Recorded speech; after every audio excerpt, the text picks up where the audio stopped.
बिस्मिल्लाहिर्रहमानिर्रहीम, अस्सलाम वालेकुम। विनस स्पोर्ट्स के साथ आपका मेज़बान शहज़ादा मोइन हाजिर है। और आईसीसी वर्ल्ड कप इस वक्त इंडिया में जारी है। बड़े दिलचस्प मैचेस खेले जा रहे हैं। पॉइंट टेबल में भी रद्द-बदल नज़र आ रहा है, हम देख रहे हैं। और साथ साथ आज बड़ा इंपॉर्टेंट मैच अगर देखें तो इंडिया का खेला जा रहा है। और इंडिया ने इस मैच में श्रीलंका के ख़िलाफ़ अब तक बड़ी ज़बरदस्त परफॉर्मेंस दिया है। जहाँ उन्होंने श्रीलंका ने टॉस जीत कर इंडिया को खेलने की दावत दी तो फिर 357 रन स्कोर किए और 358 रन का श्रीलंका को इस मैच में टारगेट दिया जीत के लिए। और इब्तदाई लम्हात में हम देख रहे हैं कि इंडिया के बॉलर्स जो है श्रीलंकन बैटर्स पे बड़े हावी दिखाई दे। 2 विकेट अब तक श्रीलंकन बैटर्स की गिर चुकी है 358 रन चेस करते हुए।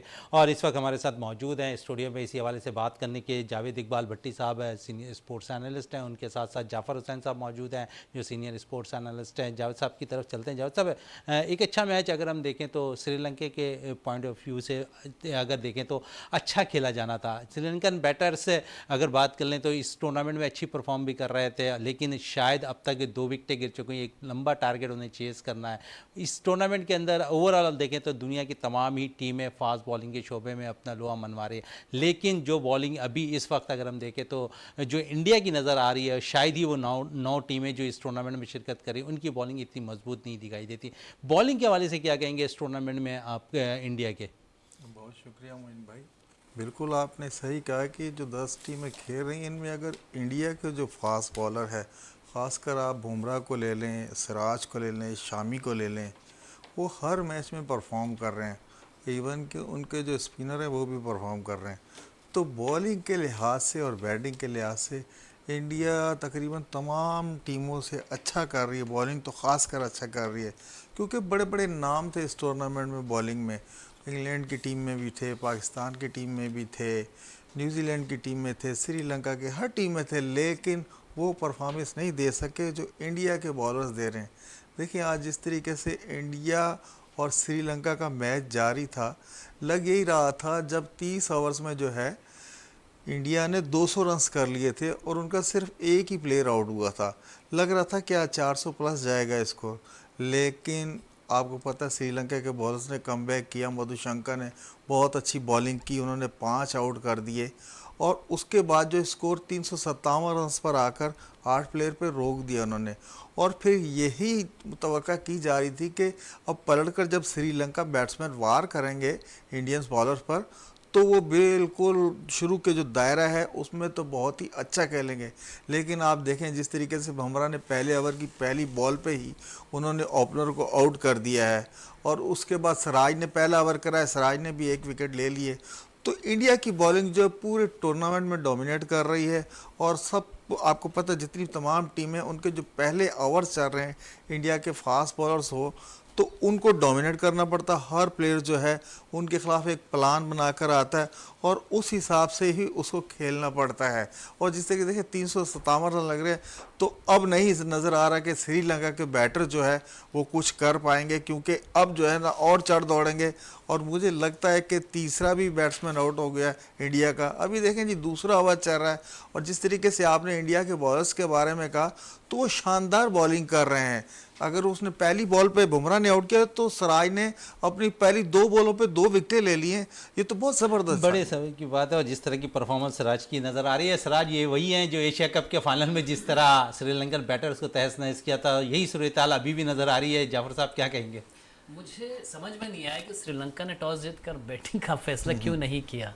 इंडिया को आपने बैटिंग दे दी और उसके बाद ये तीसरा खिलाड़ी जो आउट होने जा रहा है और ये जो 2 रन श्रीलंका के बने ये भी एक्स्ट्रा के बने हैं। बल्ले से तो कोई रन से स्कोर नहीं हुआ अभी तक और श्रीलंकन के जो है ना वो एक तरह से कमर तोड़ के रख दिए। आपको लगता है एशिया कप वाली सूरत हाल अभी नज़र आ रही है? देखिए एशिया कप वाली तो बड़ी वर्स्ट सूरत हाल थी, यहाँ तो फिर भी बेहतर है। उसका रीज़न ये है कि कंडीशन सही है, वो बारिशें नहीं है, उस तरह के इन्वायरमेंट नहीं है। वर्ल्ड कप है, आपको पता है वर्ल्ड कप की तो बात ही अलग होती है। तो मेरे ख्याल में एक अच्छा मैच हो रहा है। लेकिन ये जो टूर्नामेंट चल रहा है ना इसमें अगर आउट क्लास जा रही है इंडियन की बॉलर, इंडियन के बैट्समैन, लेकिन अभी नॉट आउट करार दिए गए। हाँ तीसरा खिलाड़ी आउट नहीं हुआ, लेकिन आप ये देखें 2 रन जो बने वो एक्स्ट्रा के बने, अभी तक बल्ले से कोई रन भी नहीं बन सका है। तो उसका जो है ना अब देखें क्या क्या वजह है? वजह यही सामने आ रही है कि जो इंडियन बॉलर्स ने धावा बोला हुआ है, आउट क्लास बॉलिंग कर रहे हैं, चाहे वो फास्ट बॉलर हो चाहे वो स्पिनर्स हैं। हमें तारीफ करने में हिचकिचाहट नहीं होनी चाहिए, चाहे वो जैसी भी है, क्योंकि हम सिर्फ भारत की तारीफ नहीं कर रहे हैं, हम खेल की तारीफ कर रहे हैं। खेल की तारीफ कर रहे हैं, जहां पर अगर हम देखें तो बॉलिंग उनकी मजबूत दिखाई देती है इस टूर्नामेंट में, बैटिंग भी उनकी क्लिक करती दिखाई दे रही है। शमन गुल पिछले 2 मैचेस से इतना अच्छा स्कोर नहीं कर रहे थे, आज उन्होंने 92 रन स्कोर किए।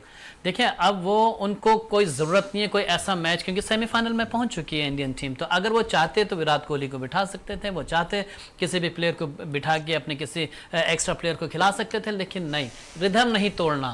एक तो रिदम नहीं तोड़ना, दूसरी बात यह कि किसी मैच को हल्का नहीं ले रहे। यही एक प्लानिंग होती है जिस तरीके से वो चल रही है इंडियन टीम।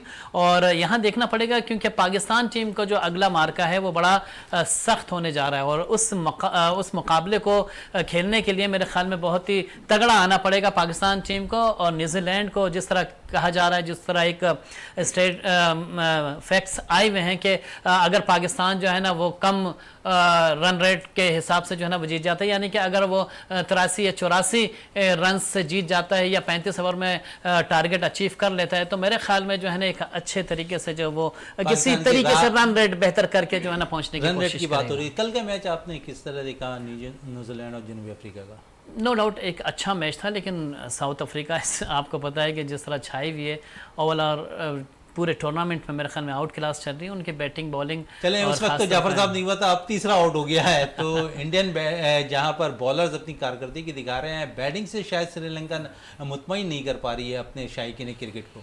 देखिए श्रीलंका पे काला जादू हुआ है, कोई भी नहीं चल पा रहा। इवन ये कि ऐसा लगता है कि जैसे कि उनके कप्तान चेंज हुए हैं, और जिस तरीके से खिलाड़ियों के रद्द बदल हुआ है। मैथ्यूज को आप बन नहीं पा रहा, मैथ्यूज को आप लेकर आए हैं, 6-7वें मैच में लेकर आ रहे हैं, जो कि बहुत सीनियर आपका खिलाड़ी है। इसके अलावा वो चीज़ दिखाई नहीं दे रही, और ख़ास तौर पे जो चीज़ होती है, जो बॉलिंग लाइन उनकी हुआ करती थी, ना कोई ऐसा स्पिनर हम देख रहे हैं दिलशान के अलावा, कोई ऐसा स्पिनर हो जो कि बिल्कुल ही बेहतरीन बॉलिंग कर रहा हो, जो विकेट हासिल कर रहा हो, ना कोई फास्ट बॉलर ऐसा नामवर है। तो मेरे ख्याल में एक नई टीम को जन्म दिया है, और वो टीम जो है ना वो आकर खेल रही है वर्ल्ड कप में। तो अभी थोड़ा सा टाइम चाहिए, थोड़ा सा टाइम चाहिए श्रीलंका को। इस वक्त मैं अब स्टूडियो पे ज्वाइन कर लिया है काशिफ अहमद फारूकी साहब ने, जो स्पोर्ट्स एनालिस्ट हैं, इनसे भी बात कर लेते हैं। काशिफ साहब क्या कहेंगे इससे मैच के हवाले से, और फिर पाकिस्तान को आप किस तरह देखें, फाइनल होल में जगह नज़र आ रही है आपको? देखिए अगर मगर की गुंजाइश तो हमेशा रही है। अब पाकिस्तान के लिए वो वक्त आ गया जो पूरी कौम दुआ करके उसको सेमीफाइनल तक लाना है। तो लाजमी बात है, अभी पाकिस्तान की उम्मीद अभी टूटी नहीं है। वजह है कि लोग लेकिन पाकिस्तानी अवाम जो है ना वो फलस्तीन के लिए दुआ कर रही है, इस दफा पाकिस्तान के लिए नहीं कर रही है। ये बात तो मगर जहाँ तक ये क्रिकेट की बात मैं कह रहा हूँ आपको, ये तो खैर आपने एक बात कह दी है। वहां पर देखिए अगर मगर की गुंजाइश अभी भी मौजूद है, और कह रहे हैं कि कुछ का कहना यह है कि जैसे अपने जाहिर के अगर न्यूजीलैंड अपने दोनों मैच हार जाए तो ऐसा हो जाएगा, इतने पॉइंट बना लेते ऐसा हो जाएगा, इतने रन पे अगर बैटिंग आई पाकिस्तान की। तो अब इन लोगों की जो अगर देखा जाए ना, ऑस्ट्रेलिया हो गया, न्यूजीलैंड, इन लोग की जो अब जो मैचेस है ना वो बहुत ही यानी कि कम दर्जे वाले, उनका जो अच्छे मैच थे वो शुरू में हो गए। पाकिस्तान के अब अच्छे मैच आ रहे हैं, साउथ अफ्रीका से भी है, और वो साउथ अफ्रीका न्यूजीलैंड से भी है, और ऑस्ट्रेलिया से भी है। ये दोनों अच्छे मैच पाकिस्तान से नहीं, इंग्लैंड और न्यूजीलैंड से। काशिफ भाई इस दफा लग रहा अगर मगर का ना बहुत ज्यादा घुमाव है। नहीं आप ये देख लें ना, न्यूजीलैंड भी अगर अपने दोनों मैच हारती है, अगर हारती है तो फिर पॉइंट रन रेट पे देखना पड़ेगा कि कौन चीज आ सकती है। क्यों यहाँ पर ऑस्ट्रेलिया तो नहीं लगती कि वो अपने बाकी 2 मैच हारे, क्योंकि वो तो अब रिदम में आ गई है। वो तो 4 में सेमीफाइनल की 4 वाले तक गुंजाइश है क्यों उसकी। और इंडिया ये तो आपके दो टीमें पक्की हो गई, और न्यूजीलैंड भी है।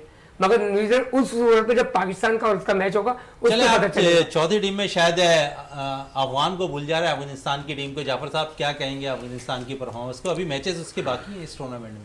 अफगान टीम ने जिस तरह खेल रही है, मेरे ख्याल में इंडियन टीम के बाद जो दूसरा मैच में बड़े शौक से देखता हूँ वो अफगान टीम का मैच है। पाकिस्तान तो ऑब्वियसली है पहले उस पर, लेकिन इंडिया, पाकिस्तान और अफगानिस्तान के मैचेस में बड़े शौक से देखता हूँ। उसका रीज़न ये है कि हर शोबे में आपको जो है ना वो आपको बैटर्स नज़र आएंगे, आपको बॉलर्स नज़र आएंगे, फास्ट बॉलिंग हो गई, चाहे वो स्पिनर्स हो गए।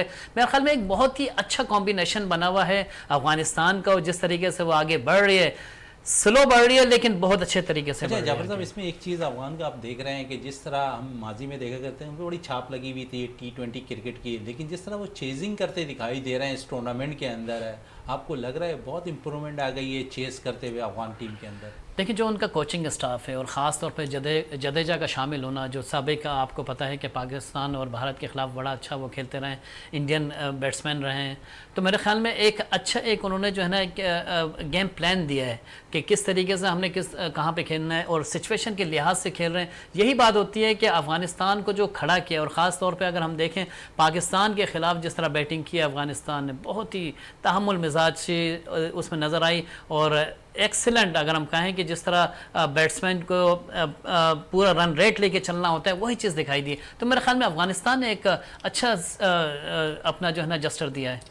जावेद साहब, जिस तरह अफ़गान की बात हो रही है, अगर हम देखें तो जिस तरह उन्होंने अब अपनी क्रिकेट को चेंज किया है, इम्प्रूवमेंट आती जा रही है उस टीम के अंदर। अगर हम ओवरऑल अपनी टीम पाकिस्तान की टीम को देखते हैं तो शायद इम्प्रूवमेंट की बहुत कमी नहीं नज़र आ रही है। अब पिछले 2 मैचेस हम ऐसा देख रहे हैं कि शायद टीम जेल होकर खेलती हुई नज़र आ रही है। हमने देखा कि जनूबी अफ्रीका के ख़िलाफ़ भी हम थोड़ा सा अच्छा खेलते दिखाए, गो के वो मैच हार गए, फिर बांग्लादेश के ख़िलाफ़ हमारी टीम जेल होती नज़र आई, लेकिन प्रॉब्लम अभी भी हमें आ रही है मिडल्स के ओवर्स के अंदर। इस पर क्या कहेंगे? जी मोइन भाई, देखिए ये मिडल्स के ओवर जो है ना, वो हमारे लिए अब तक इस टूर्नामेंट में अगर मिडल्स के ओवर होते तो हम ना कोई प्लेयर आउट कर सकते हैं अगर हम बॉलिंग कर रहे हो, और मिडल्स के ओवर होते तो मिडल्स के ओवर में हम स्कोर नहीं कर पा रहे। ये चीज़ें तो हैं, लेकिन अफ़गानिस्तान की टीम का जिस तरीके से आपने कहा उन्होंने बहुत इम्प्रूव किया है। अब वो आस्ते आस्ता जो है वो T20 से निकलकर, उस फॉर्मेट से निकलकर वनडे की फॉर्मेट में आ रहे हैं।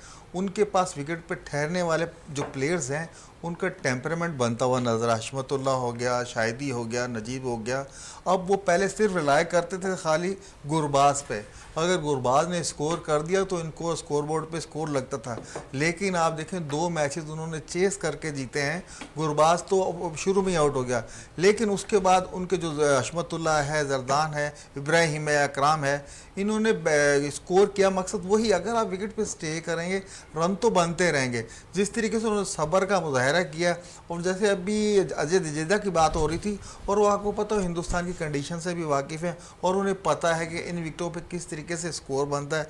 और सीधी सी बात है, जितना ज़्यादा स्टे करेंगे आपको रन मिलते जाएंगे। और माशाल्लाह आपको पता उनके प्लेयरों में अब जो एक नया जज्बा जाग गया है, क्योंकि वर्ल्ड कप की तारीख में वो कभी भी जो है ना इस सतह पर नहीं पहुँचे, क्योंकि अब उनमें भी ये एक उम्मीद जाग उठी है कि वो भी फाइनल 4 में जा सकते हैं, क्योंकि जिस तरह की वो परफॉर्मेंस दे रहे हैं। देखिए हम वो जैसे बकौल जाफ़र भाई के हमने खेल की तारीफ़ करनी है, वो अच्छा खेल रहे हैं, बॉलिंग उनकी शानदार है, बैटिंग उनकी बहुत अच्छी हो गई है, और फील्डिंग तो आपको पता वो जान मार के करते हैं। तो ये सारी चीज़ें जो है पाकिस्तान इसके अपोजिट। अब पाकिस्तान जिस दिन से इंजी ने इस्तीफ़ा दिया, इंज़मामुल हक ने जो चीफ सेलेक्टर थे उन्होंने इस्तीफ़ा दिया है, उसके बाद मैं ये समझ रहा हूँ कि बाबर आजम को जो है जो टीम वो 11 प्लेयर उतारना चाह रहा था मैदान में, उस दिन जो है उसने वो टीम उतारी बांग्लादेश के ख़िलाफ़, और आपको उसका रिजल्ट मिल गया। जिस तरीके से हमने बांग्लादेश को आउट क्लास किया, और बिल्कुल हमने जावेद साहब ऐसी बात नहीं है। देखें, कप्तान को पता होता है कौन से सिचुएशन में किस प्लेयर को खिलाना है, और ख़ास तौर पे जो ये बात की जा रही है कि इंजमाम के हटने के बाद उसके भांजे को, भतीजे को हटा दिया, और उसके बाद जो है ना वो फ़खर को ला के जो है ना टीम कॉम्बिनेशन जो है ना बेहतर बनाए। मेरे ख्याल में ये बात नहीं होनी चाहिए। कप्तान एक अलग ही रोल होता है उसका, उसने अपनी पूरी टीम को खिलाना होता है, और जिसके खिलाफ मैच होता है उसी तरीके से उतारना होता है। वो एक अलग बात है कि फ़खर बीमार तो थे ना, उनके घुटने की इंजरी तो थी ना, तो मेरे ख्याल में जो कॉम्बिनेशन बना हुआ था शुरू में वो क्लिक नहीं कर पा रहा था। उसके बाद जो है ना वो आपने देखा जिस तरह शिकस्तों के बाद जब पाकिस्तान टीम साउथ अफ्रीका के खिलाफ खेली, उसमें थोड़ा सा एक जल हो गया। अच्छा जावेद साहब, मैच पाकिस्तान का बड़ा इंपॉर्टेंट है, न्यूजीलैंड के ख़िलाफ़ है। अगर हम देखें तो ओवरऑल इस टूर्नामेंट के अंदर बड़ी मजबूत टीम के रूप में शुरू के मैचेस में नज़र आई न्यूजीलैंड की टीम। अब पाकिस्तान का मैच जिस दिन है उस दिन ऐसा लगता है कि थोड़ी सी मौसम की मुदाखलत भी है, और उस दिन बारिश के इम्कान भी थोड़े बहुत हैं। तो आप समझते हैं कि अगर बारिश हो जाती है तो फिर पाकिस्तान के लिए मसाइल पैदा होते दिखाई देंगे? नहीं, कोई ऐसे मसाइल पैदा होते दिखाई नहीं देंगे, क्योंकि बेंगलोर में जो है वो बारिशें होती रहती हैं, कोई इतनी बड़ी बात नहीं है। और आप देख लें पूरे वर्ल्ड कप में जो मैचेस हुए हैं तकरीबन सारे ही अच्छे हुए हैं। आप आउटफील्ड थोड़ी सी गीली हो जाती है जिसकी वजह से फील्डिंग में मसाइल पैदा होते हैं, या नहीं, अगर बारिश मुकम्मल हो गई और मैच नहीं हो पाया तो इस पे मैं ऑब्वियसली होंगे। फिर जाहिर दो चीज़ें होती हैं, बारिश से या तो नुकसान होता है या फ़ायदा होता है। अब पाकिस्तान को क्या चीज़ पहुंचेगी, फ़ायदा पहुंचेगा या 92 नुकसान की बारिश ने पाकिस्तान को फायदा पहुंचाया। यही मैं कहना चाह रहा हूँ कि कभी फ़ायदा भी पहुंचाती है तो कभी नुकसान भी पहुंचा सकती है। ऐसी बात तो नहीं हो ये सकती तो जनाब साहब। या तो वॉश आउट हो जाएंगे हम वैसे ही। लेकिन अफसोस होगा ऑब्वियसली, अगर बारिश की वजह से मैच नामुकम्मल रहा तो अफसोस तो होगा। प्लानिंग क्योंकि क्या होनी चाहिए न्यूजीलैंड के खिलाफ है मैच में? हमेशा हम स्पिनर्स से हमारे बड़े काबू करने में कामयाब रहे हैं हमेशा न्यूजीलैंड के बैटर्स को। इस टूर्नामेंट में कैसा देंगे जहां हमारे स्पिनर अच्छा परफॉर्म नहीं कर रहे?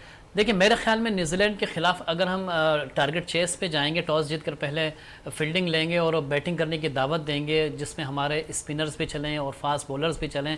और उसका रीज़न ये है कि वहाँ की जो कंडीशंस होती हैं बेसिकली वो थोड़ी सी नमी होती है सुबह के टाइम पे, और वहाँ पे बारिश जिस तरह आप कह रहे हैं, और अगर बारिश हो गई तो मेरे ख्याल में बहुत फ़ायदा होगा। टॉस जीतकर पहले जो है ना आप चलें इस पे fielding बारिश करेंगे। इस मैच के हवाले से ज़रूर बात करें। काशिफ साहब से बात कर लेते हैं इसी मैच के हवाले से जो इस वक्त जारी। काशिफ साहब 3 रन है और 4 खिलाड़ी आउट हो चुके हैं श्रीलंका की, आप कैसा देख रहे हैं इस मैच को?